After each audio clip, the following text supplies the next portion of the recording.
Hi friends, it's Deanna Williston from Our Blooming Catholic Life, and I hope things are going great with you. They pretty much are here, but it looks a little different. You may have noticed I'm not making as many videos anymore because I'm also trying to give time to my art and also write the book I'm writing for you all. I wanted to share some things with you quick. So I don't know if you remember a while back, I reviewed the St. Francis of Assisi, the index. This has been invaluable because I need to talk about St. Francis and the Incarnation. It's in all three of these chunky monkeys here. How would I have found those on my own? Yeah, it would have taken forever. So I have been so grateful for this index book. If you're a secular Franciscan and you have not grabbed the index yet, you're missing. It's a tiny little book, and look, I mean, your St. Francis by Chesterton fits right in it. Sometimes the bookmarks I use are books. But so that book has been pretty exciting. Another one that's really, really been helping me, even in my growth as a secular Franciscan, besides and on top of whatever this book is becoming, the Theologian of Auschwitz, St. Maximillian Kolbe on the Immaculate Conception in the Life of the Church. It is by Father Peter Damien Fehlner, but it didn't get published until after he had passed, which is ironic because most of it's on the great work of Maximillian Kolbe that wasn't written. He didn't get to finish it because he died in Auschwitz. So at first I thought it was just going to be a book on St. Maximilian and, how the Immaculate Conception works for the life of the church, what that connection is. And it's not just that. Apparently, there are people attacking the work of St. Maximillian Kolbe, saying that he wasn't a theologian or this or that, and it's not true. Theology, and is it Mariology? Is it theology? I have to admit I was a little overwhelmed when I first read it.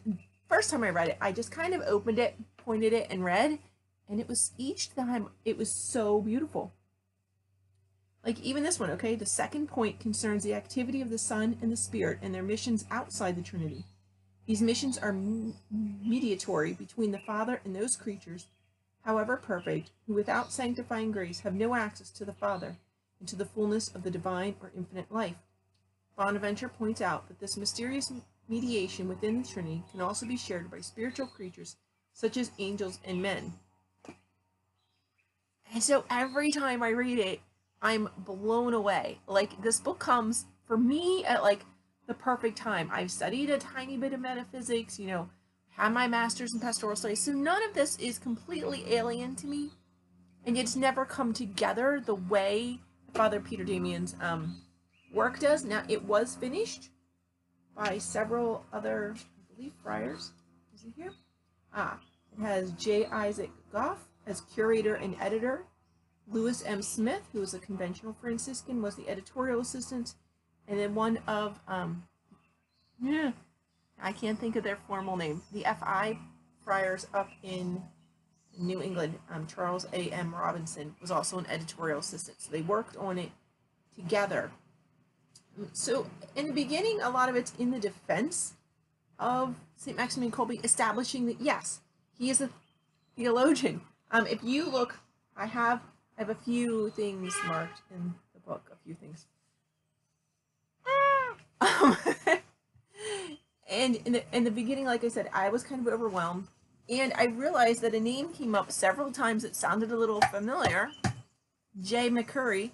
Turns out, and this just says James McCurry, but he's not just James McCurry. He's not just James McCurry OFM conventional, although I'm sure he's very humble and he would be happy to think that he's anonymous in the book, but I did pick that out. He's the very right Reverend Father James McCurry.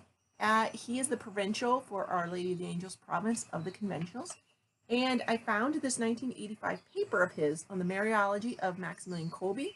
You can find it online. I'm just saying that's where I found it. It says it's free and open access by the Marian Library Publications at eCommons. And so I just went out, found it out there. Yes, it's eCommons at udayton.edu, Marian_studies. This is volume 36, issue 1, number 12, in 1985. And they had this big congress on Maximillian Kolbe's work, And so he goes a little bit into it. He's like, I'm not a theologian, but I am. Because he's worked enough with the work of Maximillian Kolbe. He's seen it lived. And that's part of what I've learned. Maximillian Kolbe is like, it's not just some abstract idea. You live it out. So he was a theologian. Sure, he didn't pursue an academic career. He chose very much in the field. And I'm totally not even halfway in the book. I'm admitting that right up. But what I've learned, number one, the golden thread of Franciscan theology. It comes from St. Francis, Virgin, that the order was Marian to begin with. And it follows the thought from Francis, Bonaventure, Duns Scotus, up through Maximillian Kolbe. And then there were people picking up the thread and seeing how it's just this one beautiful story being told more deeply over time. And with founding the Militia Immaculata, it sounds like what Maximillian Kolbe saw was, okay, you've done your Marian consecration, and we've done them. I'm probably going to do a separate video where I review the three of them again, the three main ones. So you have it. In his time, the one was St. Louis de Montfort's. That's what was popular then, and that's the one he had studied. And he saw, okay, saying you're a slave of Mary, great. It's not enough. You have to get out there. You have to organize with others, right? You have to connect with others. You have to have apostolates. You have to get out there and work in the fields. Misha, I can't even say it. The MI. It's a military organization, basically. We're soldiers of Christ. Get out there and fight for the kingdom. Fight for the kingdom of the Sacred Heart of Jesus. And that's what it's about, bringing the kingdom. And it doesn't mean with swords and arms. I mean, he showed that at Auschwitz, right? It wasn't about that.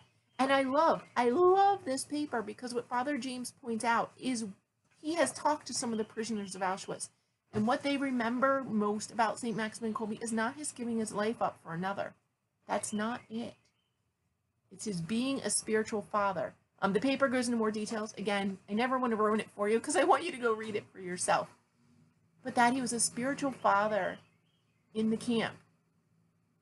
Like, just let that sink in. The extreme poverty, the starvation, all the hardships, and he is still looking out for everyone. That's what we're called to do. Like during this time of the pandemic, you could be sitting at home doing puzzles. Hey, why not take this time to strengthen your family bonds, to get some works up for charity? I'm stocking up on prayer shawls, hats for the homeless, so when fall comes, winter comes, I'll have those stocks already done. Yeah, sure, enjoy your life, but if you were a slave of Mary, you're really open to her workings, and you go out for that walk with the neighbor that you're standing 6 feet apart, mention Mary. Don't just let this opportunity pass. Be the light, be the love. You need to get out there and do it. And this book is really just beautiful. So besides the Franciscan thread, I'm just getting into the Militia Immaculata. I'm just at that point. So the golden thread for me was just so beautiful. The cause of the Immaculate at the heart of the Franciscan charism. Like, this book is just helping me go much more deeply into Franciscan theology. I am learning a lot more about Franciscan life. Like, what is it? I'm saying a lot because I just can't quite synthesize it into words yet, and that's okay. It's going to be in the book.